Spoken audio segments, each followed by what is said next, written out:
Bienvenido a Descifrando el Cáncer, el podcast que te ayudará a entender qué es y cómo se come una de las enfermedades más mortales de nuestro siglo. Va dirigido para todas las personas que están atravesando por el proceso de la enfermedad, así como aquellas interesadas en aprender cómo prevenirla desde una perspectiva del estilo de vida sano.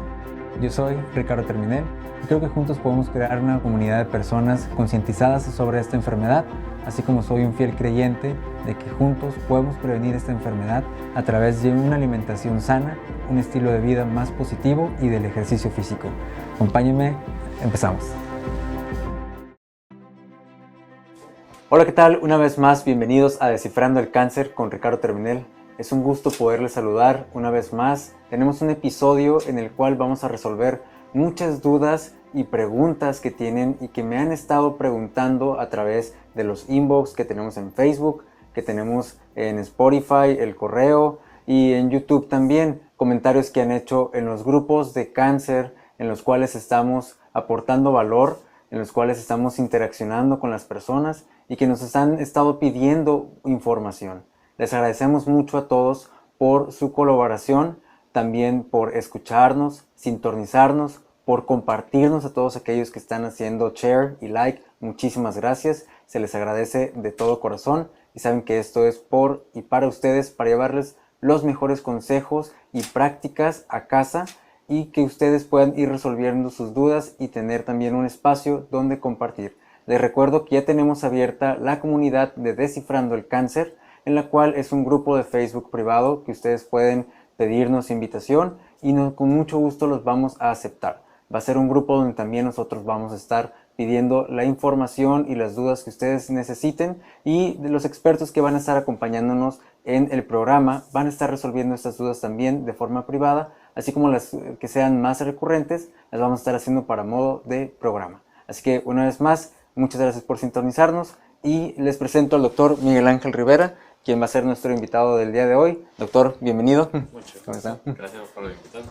Doctor, vamos a empezar con la pregunta del millón y pues cuéntenos un poquito de su formación y a qué se dedica. Bueno, yo estudié medicina en la Universidad de Guadalajara, soy originario tapatío. A los 25 años para la especialidad llegué a Sonora, aquí hice mi residencia formal, decidí quedarme a estudiar aquí en Sonora. Me interesó mucho la atención de los pacientes complicados. En todo el mundo, nadie se quiere hacer cargo de los pacientes complicados.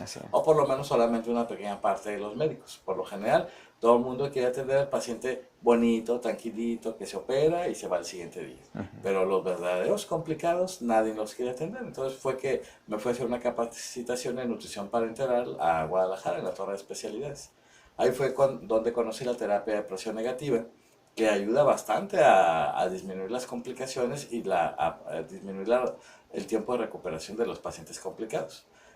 Al regresar a Sonora, pues no vi que era el mismo panorama de los pacientes que se manejan en Guadalajara. Aquí quizás por las distancias o por el tiempo de envío llegan mucho más complicados que lo que podíamos esperar en Guadalajara. Entonces fue que fui a San José de Costa Rica con el doctor Cibaja, que él fue el pionero en poner terapia de presión negativa en abdomen, y pues ya me pasó varios tips, ¿no?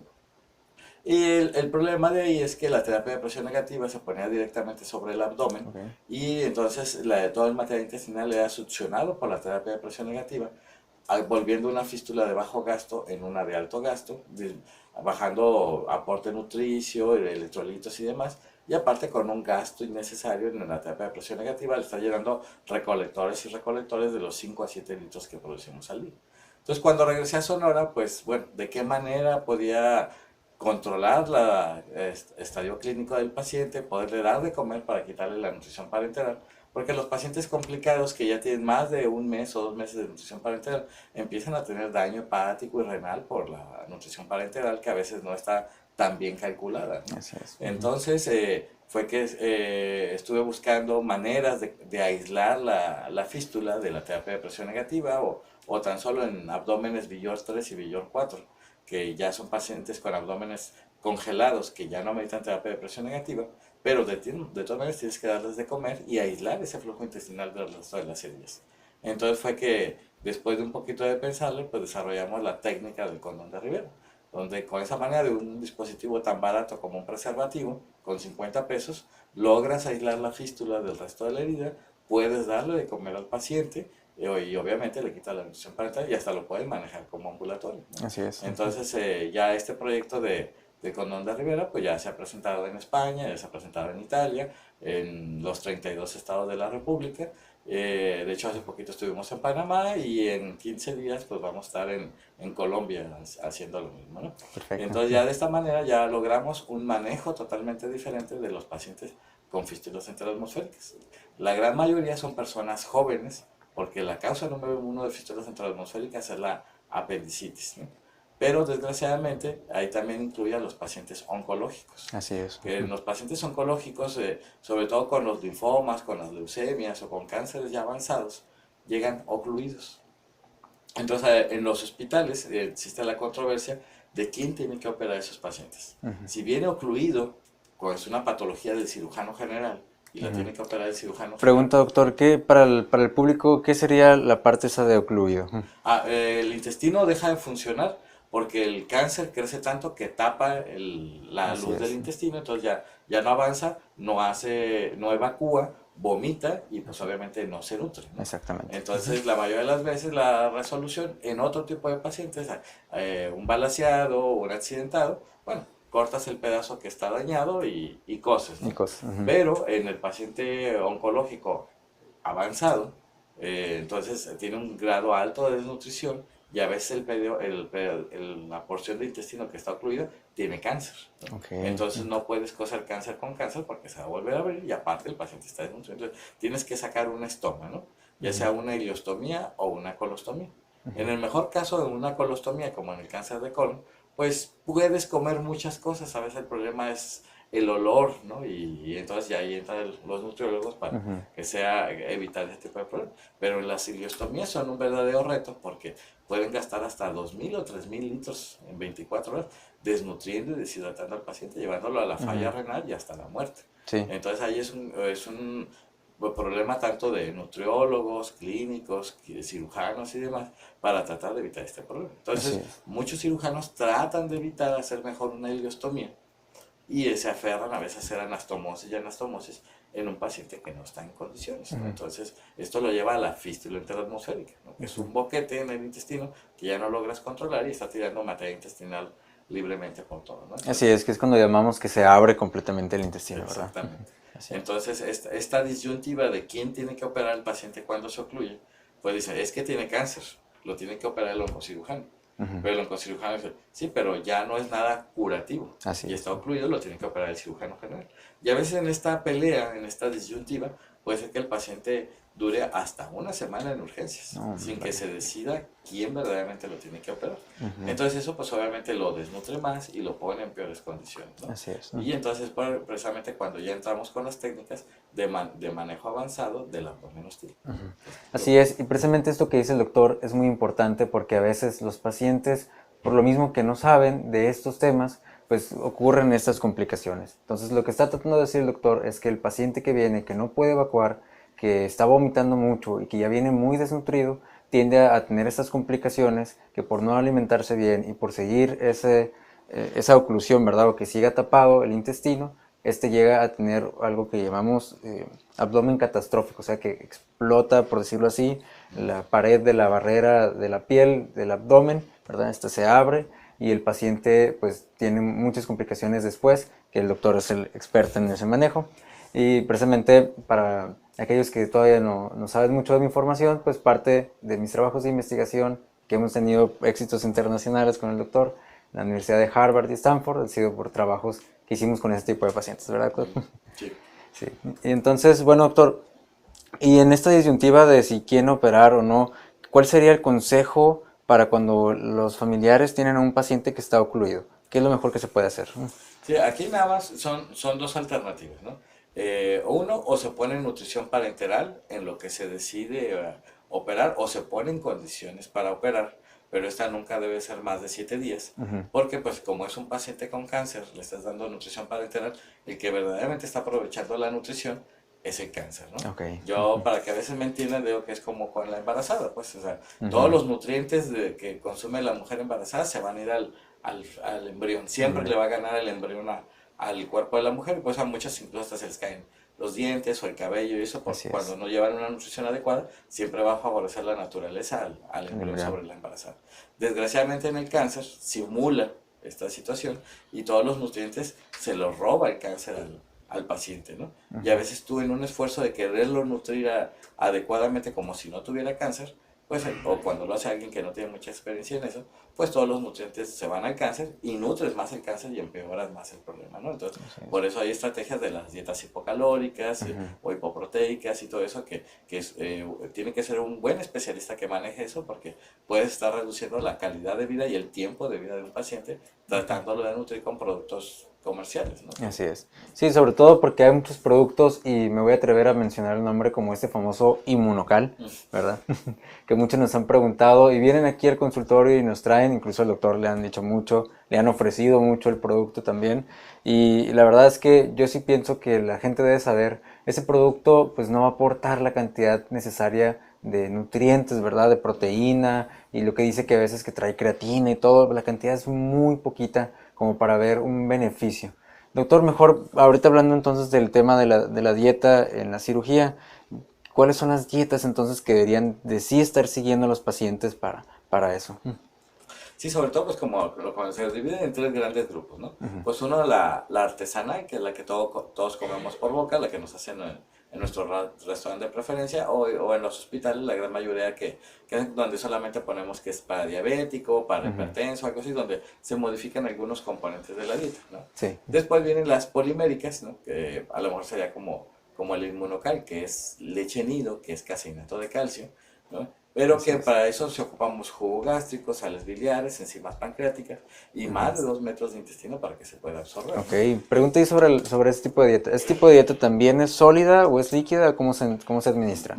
Pudiera ser dependiendo más bien de las condiciones del paciente. A veces todavía está dentro de su gravedad, todavía está con apoyo ventilatorio, está intubado, y entonces pues obviamente no podría comer por boca. Pero si las partes superiores del tubo digestivo están íntegras, pues se puede poner hasta una sonda nasogástrica y por ahí alimentar. Nasogástrica se refiere por la nariz a intestino, ¿no? Okay. Yo prefiero la sonda nasoyeyunal, que también la podemos dejar en el estómago, va de la nariz al yeyuno, es mucho más larga, mide 1 metro con 10, pero a veces la dejamos en el estómago si está íntegro, pero es mucho más delgadita y de silicón y causa menos ulceraciones, sangrado y problemas a nivel de la nariz y de la retrofaringe.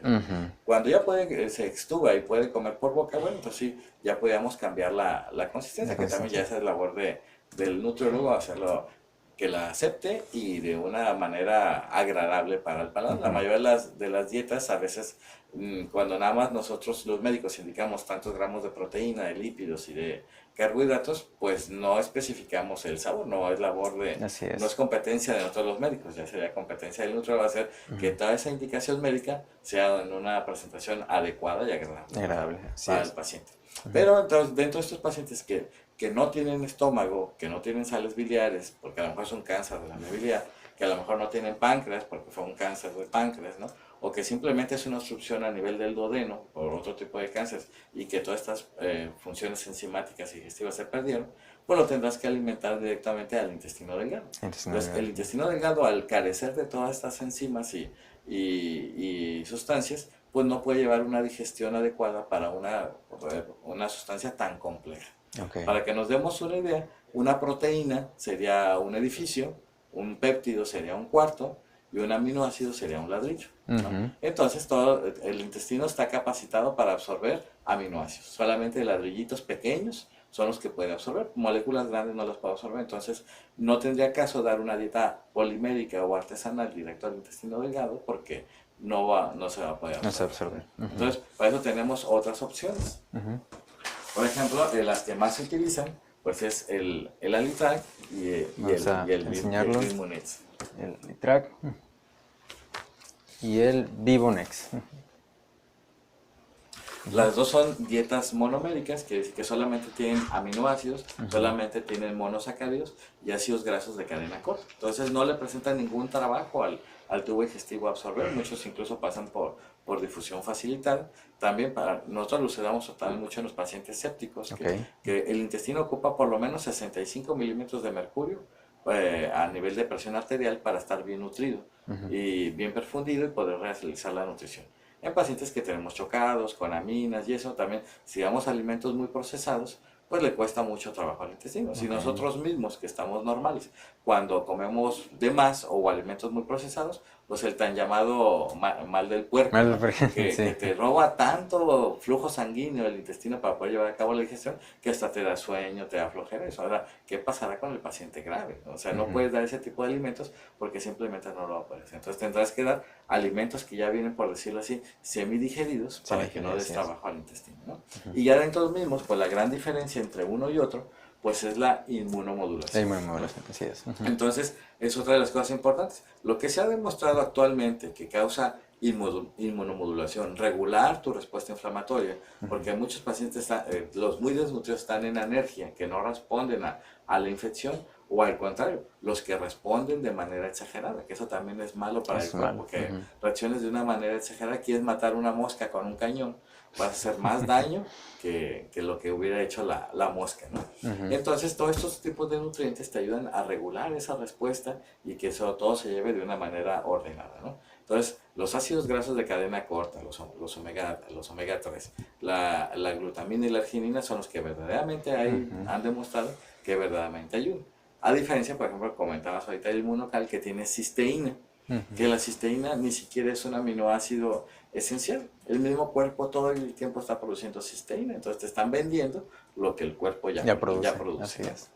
Entonces, el Vivonets, que es el que tenemos casi siempre en todas las instituciones de salud, pues sí, también tiene aminoácidos, tiene ácidos grasos de cadena corta y oligosacáridos, pero es pobre en glutamina y arginina. Sí tiene, pero no llega a los requerimientos necesarios porque las guías clínicas dicen que debe ser 0.5 por kilo de glutamina y por lo menos 15 gramos de arginina al día para llegar a hacer estos efectos benéficos que decimos, ¿no? Entonces, productos como el Immunets o el Alitar, pues ya vienen adicionados con eso, ¿no? Así es. Pero también, si no contamos con eso, porque a veces no en todas las partes de la República cuentan con ello, bueno, podemos volver el Vivonets una dieta inmunomoduladora, agregándole glutamina y arginina a los requerimientos del paciente y lo volvemos dieta inmunomoduladora, ¿no? Por fuera también hay muchos productos, ¿no?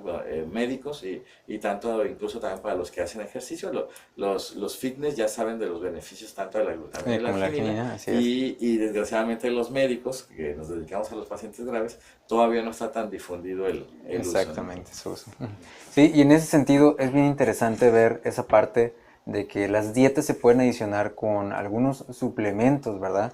Que nos pueden ayudar también a mejorar la respuesta del sistema inmunológico. Es muy importante recordar que los pacientes que reciben radioterapia y quimioterapia, por lo regular presentan inmunosupresión, es decir, su sistema inmunológico no está funcionando de la manera en la que debería. O pueden estar teniendo bajas en la cuestión de qué tanto están defendiendo su cuerpo contra infecciones o contra el mismo tumor.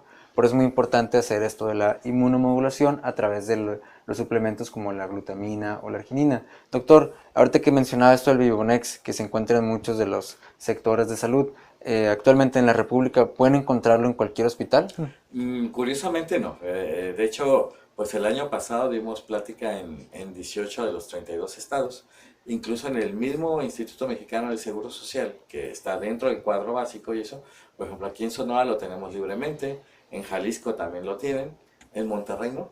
¿No? Y en Monterrey tienen incluso varias UMAES, ¿no? Aquí en Sonora solamente tenemos una UMAE, en Monterrey tienen varias UMAE y no cuentan con Vivonets. Acabo de ir a Colima, lo tienen que hacer por compra por paciente específico, entonces, y todo es seguro social, ¿no? Sí, pero ¿qué pasa? Que es la oferta y la demanda. En el seguro social yo comento que debe de haber alguien allá arriba que está jugando a la ruleta y de repente saca algún medicamento que se está utilizando. Han sacado cosas tan esenciales como la adrenalina, que es para los pacientes graves, como la oxitocina, que es para los partos. Del quirófano querían sacar la calzodada, que es especial para dar las anestesias generales y eso. Pero entonces, ¿qué pasa cuando este grupo de médicos saca esos productos del cuadro básico? Todo el mundo protesta. Todo el mundo protesta y entonces los vuelven a incluir, ¿no? ¿No? Han sacado el paracetamol, han sacado el paracetamol, así es, lo han sacado. Pero entonces, ¿qué pasó cuando sacaron el Immunets del cuadro básico? Solamente 8 médicos en la República los quejamos. No, ¿No? Entonces, pues, ¿por qué solamente 8 médicos? Porque quizás esos ocho médicos somos los que nos importaba la nutrición y la inmunomodulación en los pacientes. así es. A lo mejor el que está operando hernias, el que está operando apéndices, el que está operando vesículas, pues el que su paciente esté inmunomodulado, pues la verdad no le importa mucho porque es un paciente que viene, se opera y se va al siguiente día. Así ¿no? es. Entonces, verdaderamente, los intensivistas, los que manejan pacientes crónicos, los que manejan pacientes inmunodeprimidos, pues son los que verdaderamente nos interesamos. Pues, pero nos quejamos 8 a nivel república y lo sacamos del cuadro básico. ¿no? No, Pero bueno, pueden decir otras alternativas. ¿no? Entonces, ya ahí depende, y sobre todo que también lo que me comentaba hace rato, también se ha visto que el paciente que desarrolla cáncer ya tiene su inmunidad dañada desde antes. exactamente. Todos en algún momento estamos produciendo células cancerosas, ¿no? Pero nuestros sistemas de defensa se comen esa célula y no progresa más allá, ¿no? Entonces, ya sea por un defecto genético, por eso muchos cánceres son hereditarios, ¿no? Toda la familia tiene cáncer porque ya desde ahí ya vienen mal, ¿no? Pero si tú tienes muchos factores de riesgo, bueno, también no hay muchos estudios que avalen, pero a lo mejor el que modificaras tu dieta, ¿no? Y ya, por ejemplo, se sabe que si comes muchos pigmentos rojos, ¿no? El licopeno, ¿no? El licopeno, Puedes sí. ayudar al cáncer de próstata, si consumes mucho esto puedes ayudar a este cáncer, o sea, ya hay estudios que te dicen que también el que no te esperes a que tengas cáncer para modificar tu dieta. Exactamente. Puedes empezar desde antes para modificar tu inmunomodulación y no llegues a tener cáncer. Exactamente, y eso es parte de los otros episodios que hemos hablado de eso. El público ya sabe que hemos hablado sobre los factores de riesgo para generar cáncer, el tipo de dieta que deberían estar siguiendo, y por eso no hemos entrado tanto en ese detalle, sino más bien hablando de las cuestiones que a veces en una cirugía se complican y que los oncólogos o los cirujanos no están tan enterados. Entonces por eso nos enfocamos en este tema el día de hoy, pero sí, es muy importante que lo estemos verificando y lo estemos rectificando cada vez más, que los factores de riesgo que ya se saben pues pueden ser tu estilo de vida como el estrés, el no dormir adecuadamente y pues todos los componentes de tu alimentación, que comas mucho en la calle, ¿verdad? Que estés comiendo alto contenido de grasas saturadas, alimentos procesados y que no comas una buena cantidad de frutas y verduras, como ya lo sabemos desde siempre. Sí, Doctor. sí. Bueno, nada más para terminar, Sí. nosotros utilizamos mucho una escala de CONUT, ¿no? Exactamente. Que significa control nutricional. Desgraciadamente, aunque yo creo que todos los médicos la deberíamos de utilizar, pues no se utiliza, incluso muchos cirujanos no la utilizan, ¿no? Por ejemplo, para hacer una anastomosis tú tienes que estar bien seguro que tu paciente está bien nutrido, porque le vas a hacer un procedimiento mayor y donde tienes que suturar el intestino y tienes que estar bien seguro de que va a pegar, ¿no? Entonces, el pensar que nada más porque yo soy el cirujano más hábil va a pegar la anastomosis sin tomar en cuenta las condiciones del paciente, pues eso también otra de las condiciones que lleva, ¿no? Entonces, cuando damos todas las pláticas alrededor de la República, pues postulamos que todo paciente antes de operarse deben de sacar su CONUT y deben tener un punto menor de 4, que habla que el paciente está bien nutrido. Si no, no es candidato para operarse hasta que no esté bien nutrido. Exactamente. Entonces, no se deben de operar pacientes desnutridos a menos que sea una urgencia, ¿no? Pero un paciente programado es antiético operarlo desnutrido. Sí, de hecho en algunas pláticas que hemos tenido usted y yo hemos hablado sobre la nutrición perioperatoria, ¿no? Claro. Que es la nutrición que se le da al paciente antes de llevar a cirugía. Entonces sí les recomendamos mucho que antes de que sus familiares los vayan a operar por alguna resección de tumor, que les vayan a cortar alguna parte del tumor en cualquier sitio u órgano, que fíjense muy bien que el paciente esté bien nutrido, que un enfermero, un nutrólogo o un médico lo evalúe por este control nutricional CONUT, o en cualquier parte del mundo desde donde nos escuchen, que lo pesen y lo midan y le saquen todas las medidas para saber que el paciente está adecuadamente nutrido, ¿verdad? Doctor, pasando a otro tema, muchos nos preguntan sobre los síntomas y signos que se ocurren o que ocurren después de una cirugía, como pueden ser el dolor, ¿verdad?, en el intestino, las hemorroides y otras complicaciones que ocurren alrededor del intestino. ¿Qué pudiéramos hacer para contrarrestarlas? Bueno, mucho también depende. Si son cirugías muy grandes, muy agresivas, por ejemplo, como el Whipple, donde tienes que quitar una parte del duodeno, una parte del páncreas, reconstruir la vía biliar, reconstruir el tubo digestivo, reconstruir el sistema de derivación pancreático, pues son cirugías extremadamente dolorosas, ¿no? Entonces, ahí la buena comunicación con tu anestesiólogo, que a lo mejor pueden dejar bombitas de anestesia que estén infundiendo medicamentos desde un inicio, desde el posoperatorio, y ya una vez que se inicie la vía oral, bueno, pues puedes empezar con otros medicamentos mucho más fuertes por boca, ¿no? O sea, es indiscutible que siempre después de un procedimiento quirúrgico habrá dolor, pero siempre pues hay opciones para manejar el dolor. Ya las otras complicaciones, por ejemplo, como las hemorroides, eso es porque obviamente muchos pacientes, desgraciadamente, no están tan conscientes de lo que los llevó a tener cáncer, ¿no? Así es. Y el mejor ejemplo, por ejemplo, con otros con la vesícula, ¿no? Personas muy gorditas que después de comerse 6 tacos de carne asada les da el dolor vesicular, y en cuanto los damos de alta nos preguntan, ¿cuándo voy a poder comer tamales? ¿Cuándo voy a poder comer pozole? ¿No? Entonces, no aprendiste la lección. Sí. No aprendiste la lección. Y sí me ha tocado con pacientes, por ejemplo, hace poquito tuvimos uno que le quitaron el estómago por un cáncer de estómago, quedó la comunicación directa del esófago al intestino delgado, y en cuanto pudo comer, quería un caldo extremadamente caliente, porque a él le gustaba el caldo extremadamente caliente. Y yo le comentaba, si está consciente que quizás esa fue uno de los factores de riesgo por lo que desarrolló cáncer de estómago, ¿no? Así es. ¿No? Y si el estómago, que es el más aguantador del tubo digestivo, no aguantó comidas tan calientes, tan picosas, tan irritantes, ahora imagínense lo que va a pasar con su intestino. O sea, ya libró el cáncer de estómago, pero si sigue con sus mismas acciones, pues va a volver otra vez a tener cáncer, y ahora en el intestino delgado o en el colon, ¿no? Sí, o en el mismo esófago. Y eso también es bien interesante, porque ese consejo no lo había dado, doctor, que bueno que lo recuerda. Hay muchas personas que toman el café hirviendo, ¿verdad? Como me dicen, casi saliendo de la cafetera. Y eso puede causar lesiones esofágicas y causar un esófago de Barrett, o lo que conocemos como cáncer esofágico, ¿verdad? Sobre todo aquellas personas que presentan sobrepeso u obesidad son más propensas, según el World Cancer Research Fund, a desarrollar un cáncer esofágico y lesiones que se ocurren aquí en todo el tubo digestivo y la garganta. Sí, sí. Sí, entonces, todo esto, hay que acordarnos que pues no dejamos de ser animales, y todo nuestro tubo digestivo está desarrollado para comer lo que comen los animales, ¿no? Entonces, ninguno de los animales que existen en la naturaleza le pone mucho picante a su comida, le pone mucha sal, comidas muy azucaradas, de hecho no comen caliente, pues, no comen caliente, nadie come comidas calientes, ¿no? En la naturaleza, ¿no? Y como comen, incluso los rumiantes, las vacas y todo lo demás, que tienen que regresar el alimento a volverlo a masticar, que tendrían más riesgo de cáncer de esófago, porque está regresando todo el contenido del estómago a la boca y se quema el esófago durante ese inter, no presentan tanto cáncer de esófago como nosotros, que nosotros no rumiamos, pero sí estamos agrediendo constantemente nuestro esófago con comidas muy frías, muy calientes, muy irritantes, muy condimentadas. La plaga de ahorita con nosotros es el chamoy, ¿no? Incluso para los niños que llegan con probable apendicitis, nosotros tenemos descrito ya, no de manera oficial, ¿no? Pero el síndrome del chamoy, ¿no? A veces le buscamos los dedos que estén pigmentados o haya restos de chamoy en la boca, y si es así, nos esperamos, aunque tengan el abdomen distendido y tengan los glóbulos blancos elevados y tengan todos los datos de apendicitis, nos esperamos, porque en cuanto sale todo el chamoy, desaparecen los datos de irritación peritoneal. Va quemando y va destrozando el chamoy y el intestino por donde va pasando, y simula una apendicitis, o simula una gastritis, simula una colitis, ¿no? La mejor prueba para los padres que son incrédulos a esto y que le dan chamoy a sus hijos, pues dejen chamoy sobre su vitropiso, ¿no? Más de 12 horas, y vean cómo incluso decolora la cerámica, ¿no? O sea, ¿qué le hará a nuestros propios tejidos? Así ¿no? es. Entonces, pues volvemos a lo mismo, somos lo que comemos, y si comemos cochinero, pues un cochinero va a haber en el intestino.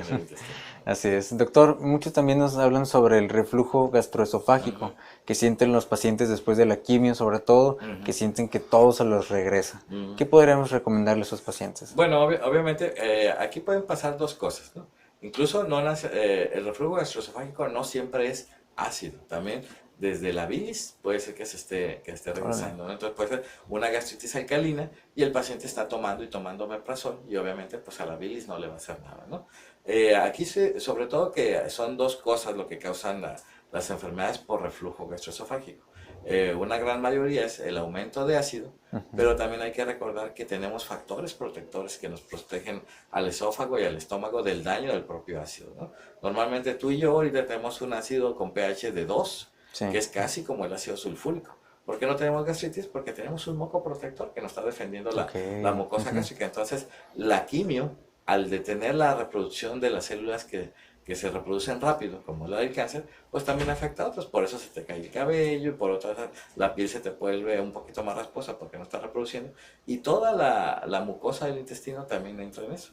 Entonces esta capa protectora disminuye y aunque tenga solamente 1 mililitro de ácido, te puede provocar gastritis. Entonces, pero entonces dosis altas de omeprazol no te van a servir porque el ácido no es el problema. El problema es el moco protector. Y ahí tenemos que usar otras sustancias protectoras de la mucosa como el sucralfato, como el peptobismol, como el Melox, o existen otra infinidad, ¿no? Pero pues eso es entender que no necesariamente reflujo y gastritis es ácido. ¿No? Puedes hacer que hasta tengas Helicobacter pylori. ¿No? A lo mejor en tu cena familiar, porque tienes cáncer y toda la familia se juntó y eso, y ahí tomaron varias personas a lo mejor de la misma jarra de agua, alguien tenía Helicobacter y te lo pegó y tú estás más sensible, pues entonces a ti te causó la patología. Sí, doctor, mucha gente puede pensar que al decir que es básico el reflujo, lo relacionen con el bicarbonato de sodio, ¿no? Que mucha gente toma el bicarbonato para el remedio contra el cáncer y todo esto que salió en el Facebook hace algún tiempo. ¿Qué opina usted sobre el bicarbonato para combatir este padecimiento? Bueno, el bicarbonato, o sea, como todo, yo les digo, no hay cosa buena y no hay cosa mala, ¿no? Algo tan bueno como el agua, ¿no? Si tú no se lo calculas bien a tu paciente, le causas falla cardíaca y le causas edema agudo pulmonar y se muere, ¿no? Algo tan bueno como el oxígeno tan necesario para vivir, no se lo calculas bien al paciente y en los recién nacidos le causas daño a la retina y lo dejas ciego si le das oxígeno de más, ¿no? Y algo tan malo como los venenos, por ejemplo, el veneno de abeja lo estamos utilizando para la artritis reumatoide. Las latas cuando se hinchan, que te da botulismo, ¿no? Pues eso es lo que se inyectan las mujeres para las arrugas y eso el botox, ¿no? Pero incluso nosotros lo estábamos usando en las hernias monstruosas para que se afloje el músculo y poderlo cerrar, ¿no? Entonces quiere decir que no hay cosas buenas y cosas malas, ¿no? Y es la principal diferencia entre la homeopatía, la alopatía y la herbolaria, las dosis, ¿no? No es lo mismo 5 miligramos de veneno que 1 litro de veneno, ¿no? Y como te digo, hasta la cosa más buena en exceso te puede causar problemas, ¿no? Entonces, el bicarbonato tiene sus funciones en el organismo, es el buffer, tenemos nuestros mecanismos compensatorios, todos en el mundo que estén vivos, ¿no? Y que estén sin ventilador, pues tienen un pH, el potencial de hidrógeno de la sangre, mayor de 7.25, ¿no? Incluso hasta 32, que es más o menos lo normal, ¿no? Si tú consumes muchos ácidos, si tú consumes muchos álcalis, el cuerpo va a compensar el nivel en tu sangre y va a tirar lo demás, ¿no? Lo que le sobra, ¿no? Entonces, los que toman mucha agua alcalina, los que consumen mucho bicarbonato y todo eso, pues simplemente estás alcalinizando tu orina, ¿no? Que la mejor manera de prevenir una infección de vías urinarias es acidificar la orina, o sea, lo contrario. Entonces, mucha gente nos llega a la consulta con infecciones de vías urinarias severas que no responden a los antibióticos, ¿no? Porque están creando el paraíso en la orina para las bacterias, ¿no? O sea, está todo alcalino, o sea, entonces es el paraíso para las bacterias. Entonces tienes infecciones de vías urinarias repetidas, difíciles de controlar, por tanto, bicarbonato que tienes, ¿no? Yo aquí lo comparo en los 80s, cuando empezó la epidemia del SIDA, hubo quien descubrió que in vitro, en el microscopio, en el laboratorio, a los virus del SIDA le ponían cloro y se moría con el cloro. Entonces le empezó a inyectar cloro a los pacientes con HIV. Obviamente disminuyó el número de pacientes con HIV, ¿no? Pero porque fallecieron, ¿no? Porque fallecieron, así es. Entonces, eso mismo hicieron con esto. Vieron que a la célula con cáncer in vitro en la caja de Petri le ponen bicarbonato y se muere. Entonces es exactamente lo mismo que con el cloro, ¿no? O sea, estar tomando cloro estar tomando bicarbonato para matar tus células con cáncer dentro de tu cuerpo es tan lógico como estar tomando cloro para matar el HIV dentro del cuerpo. Así es. Y esto, para recordarlo, pues es en la caja de Petri, lo que dice el doctor, es en una muestra en un laboratorio, en la cual es una cajita de vidrio, donde se tiene un cultivo de células de cáncer, y pues se le añade y tú lo puedes manipular al diestra y siniestra. Entonces es muy complicado pues que esto se pase a nivel, por ejemplo, ratón, y luego que pase a nivel humano, y que pues pase todas estas pruebas, ¿no? Por eso dice el doctor, los pacientes de HIV que les pusieron efectivamente cloro en la muestra de Petri, pues sí, mató la célula y el virus, pero al momento de llegar al ser humano, pues mató todo lo demás. Así es, entonces sí, es muy importante y vamos a estar compartiendo mucho en este podcast todo lo que son los experimentos científicos para que ustedes sepan la diferencia entre por qué unas cosas en laboratorio sí funcionan y por qué cuando llega al organismo como tal, pues ya no es la misma, ¿verdad? Entonces, doctor, nada más para cerrar ya el último tema es sobre la colitis, que también es de mucha referencia en la consulta por como síntoma. ¿En qué podríamos estar ayudando? ¿Cómo podemos ayudar al paciente que tiene colitis? Sí, aquí es importantísimo que hay que recordar, ¿no? Los animales que tienen colmillos son carnívoros y entonces ellos solamente deben de comer carne, ¿no? Y tanto así que su metabolismo cambia, ¿no? Por ejemplo, los delfines no tienen apéndice. No ocupan apéndice porque solamente comen pescados, ¿no? No procesan nada de fibra, ¿no? Entonces no tienen apéndice. Los caballos, que por el cambio son herbívoros, ellos no tienen colmillos, ellos tienen muelas, ¿no? Y como nada más comen vegetales, no ocupan bilis y no tienen vesícula, ¿no? Entonces, nosotros tenemos colmillos y tenemos muelas, ¿no? Y por eso tenemos apéndice y por eso tenemos vesícula, porque ocupamos las dos, comemos tanto carne como vegetales, ¿no? El problema es que entonces los que se vuelven muy carnívoros, pues entonces tienen el problema de colitis porque ocupan la escoba del cuerpo, ¿no? La fibra es la que verdaderamente va a limpiar tu organismo. Aparte que obviamente, ya lo decimos, se desintegra la fibra en el tubo digestivo y es la que produce ácidos grasos, que es el alimento del colonocito. Si no consumes ácidos grasos de cadena corta, tu colonocito no lo estás alimentando y pues no va a responder bien. Pues entonces tienes que saber qué parte del cuerpo ocupa cada componente para que evolucione bien, ¿no? Y vamos a algo contrario. Luego los veganos, que es que el problema es que los humanos no sabemos estar en el punto medio, pues. O nos vamos al lado de los carnívoros exclusivos o nos vamos al lado de los veganos, ¿no? Entonces, los veganos exclusivos consumen tanta fibra que también volvemos a lo mismo, hasta las cosas más benéficas en exceso llegan a ser malas, ¿no? Entonces, cuando no comes nada de fibra, al final de tus días vas a tener enfermedad diverticular, se te va a perforar, te va a dar sepsis y te vas a morir. Si comes fibra además, te va a dar vólvulos. Vas a tener un colon tan grueso por tanta fibra que estás comiendo que se va a torcer, ¿no? Esos vólvulos, ¿no? Se va a ocluir, se te va a perforar y vas a morir, ¿no? Entonces, pues, ¿qué quiere decir? O sea, no es que la fibra sea mala. El exceso de la fibra, el que comas exclusivamente pura fibra, no es bueno. Aparte que ocupas vitamina B12, que solamente se ocupa viene en las carnes, en las carnes rojas. Así es. Pero también el que comas puras carnes rojas, pues te va a condicionar el cáncer, te va a condicionar el estreñimiento, te va a condicionar la colitis. Entonces, ¿qué quiere decir? Pues que tienes que encontrar el equilibrio. Tienes que encontrar el equilibrio en todo. Así es, como siempre decimos aquí, todo con moderación y el tipo de preparado, que ya lo dijimos en otro de los episodios también. Es decir, sí es bueno comer carne roja, a lo mejor 1 o 2 veces por semana, nada más para mantener adecuados los niveles de hierro, de vitamina B12, de creatina en el cuerpo y evitar la anemia, ¿verdad? Que ese es otro tema también de mucha recurrencia, que luego le vamos a dedicar un tema exclusivo junto con un hematólogo, pero por mientras pues deben de ir sabiendo que el consumo de carne puede ayudar a estos factores y en estas complicaciones en el paciente oncológico. Sí, ahí nada más quizás como agregar, hay que recordar otra vez, los animales incluso cuando ocupan laxarse, los gatos, los perros, comen zacate. Así es. Para limpiar su cuerpo.